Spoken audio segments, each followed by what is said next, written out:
అందరికీ నమస్కారం. సెప్టెంబర్ 7 వినాయక చవితి పూజా విధానం గురించి ఇప్పుడు ఈ వీడియోలో తెలుసుకుందాం. ఏడాది సెప్టెంబర్ 7వ తేదీన శనివారం నాడు వినాయక చవితి పండగ వచ్చింది. విఘ్నాలు తొలగించే బొజ్జ గణపయ్యను పూజిస్తే కష్టాలన్నీ తొలగిపోతాయని భక్తుల నమ్మకం. ఈ సందర్భంగా వినాయక చవితి రోజున పూజలు చేసే ప్రతి ఒక్కరూ ఖచ్చితంగా తెలుసుకోవాల్సిన విషయాల గురించి ఈ వీడియోలో తెలుసుకుందాం. వినాయక చవితి పూజ గురించి తెలియకుండా భగవంతుణ్ణి ఆరాధిస్తే ఎలాంటి ఫలితము ఉండదు.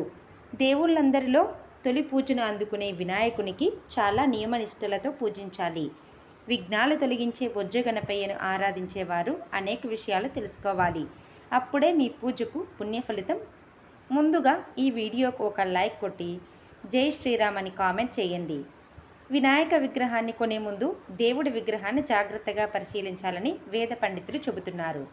మీరు కొనబోయే గణపతి విగ్రహంలోని తొండం కుడివైపుకు తిరిగి ఉందా లేదా ఎడమవైపుకు తిరిగి ఉందా అనే విషయాలను ఖచ్చితంగా గమనించాలి.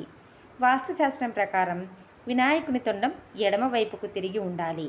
ఇది మీ శ్రేయస్సుకు, సంతోషానికి, అలాగే అదృష్టానికి సంకేతం. శనివారం నాడు వినాయక చవితి వచ్చింది. అయితే ఈ పండగ ముందు రోజున శుక్రవారం వచ్చింది.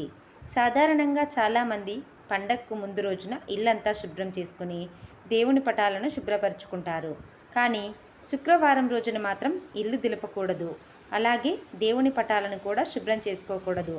కాబట్టి గురువారం నాడు మీ ఇల్లంతా శుభ్రం చేసుకొని దేవుని పటాలకు శుభ్రం చేసుకోండి. ఇక మీ పూజకు కావలసిన సామాగ్రిని మొత్తం శుక్రవారమే సిద్ధం చేసుకోవచ్చు. ఒకరోజు ముందుగానే వినాయకుని విగ్రహాన్ని తెచ్చుకోవాలనుకుంటే శుక్రవారం సాయంత్రం 5 దాటిన తర్వాత వినాయకుని విగ్రహాన్ని మీ ఇంటికి తెచ్చి దాని మీద ఒక తెల్లని వస్త్రం వేసి పెట్టండి.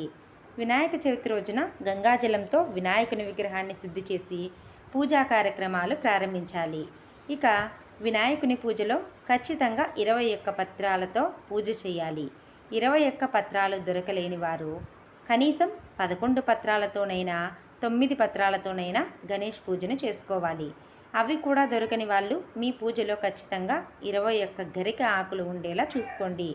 ఈ వినాయక చవితి నాడు వినాయకునికి గరిక సమర్పిస్తే మీ జీవితంలో ఉన్న సమస్యలన్నీ తీరిపోతాయి.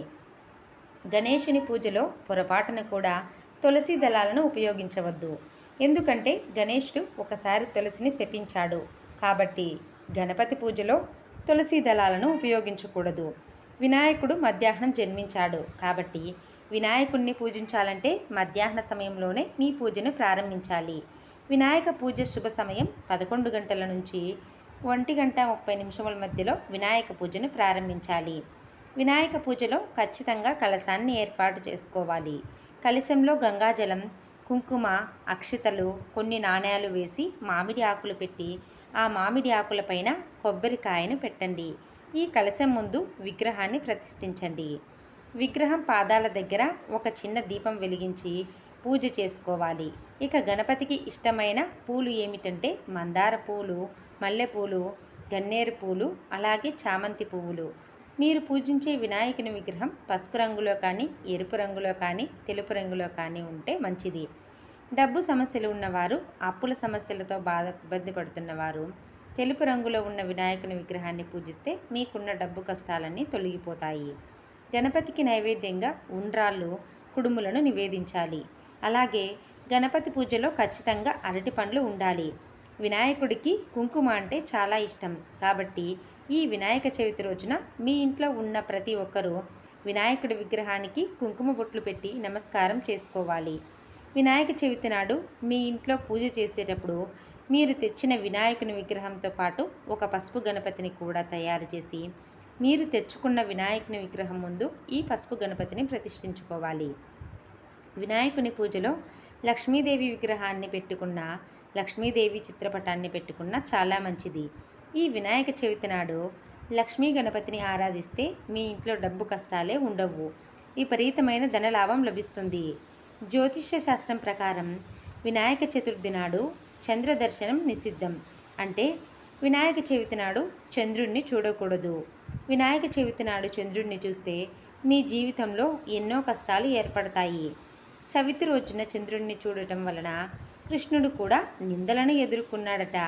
కాబట్టి ఈ వినాయక చవితి నాడు ఎవరైతే చంద్రుడిని చూస్తారో వాళ్ళు నీలాప నిందల పడాల్సి వస్తుందని ఆ గణపతి చంద్రుడికి శాపం విధించాడు. గణేష్ చతుర్థి రోజున రాత్రి 8 గంటల 44 నిమిషముల వరకు చవితి ఉంటుంది. కాబట్టి ఈ సమయం వరకు పొరపాటున కూడా చంద్రుడిని చూడకూడదు. ఒకవేళ పొరపాటున చంద్రుడిని చూసినట్లయితే మీ పూజ గదిలో ఉన్న అక్షింతలు తల మీద వేసుకొని వినాయకుడిని క్షమించమని అడగాలి. ఇలా చేయడం వల్ల ఇబ్బందుల నుంచి బయటపడతారు.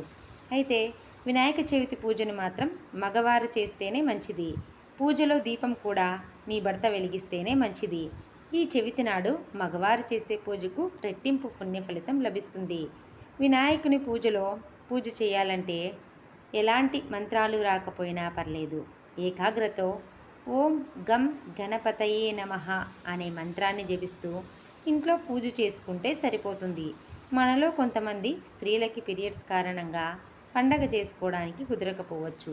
అలాంటి వారు ఈ నెలలో సెప్టెంబర్ 21వ తేదీన సంకటహర చతుర్థి నాడు వినాయక పూజను చేసుకోవచ్చు. పురాణాల ప్రకారం బొజ్జగణపయ్య తండ్రి అయిన పరమేశ్వరుడు ఎక్కువగా ఉత్తర దిశలో నివసిస్తాడు. కాబట్టి ఇంట్లో పూజ చేసే గణపతి విగ్రహాన్ని పశ్చిమ, ఉత్తరం, ఈశాన్య దిక్కుల్లో ప్రతిష్ఠించి పూజ చేసుకోవాలి. అయితే ఎట్టి పరిస్థితుల్లోనూ దక్షిణ దిశలో మాత్రం విగ్రహాన్ని ప్రతిష్ఠించకూడదు. ఎందుకంటే ఈ దిశలో యమధర్మరాజు ఎక్కువగా నివాసం ఉంటారు. కొత్తగా పెళ్ళైన జంటలు రాగితో తయారు చేసిన గణేష్ విగ్రహాన్ని పూజిస్తే చాలా మంచిది.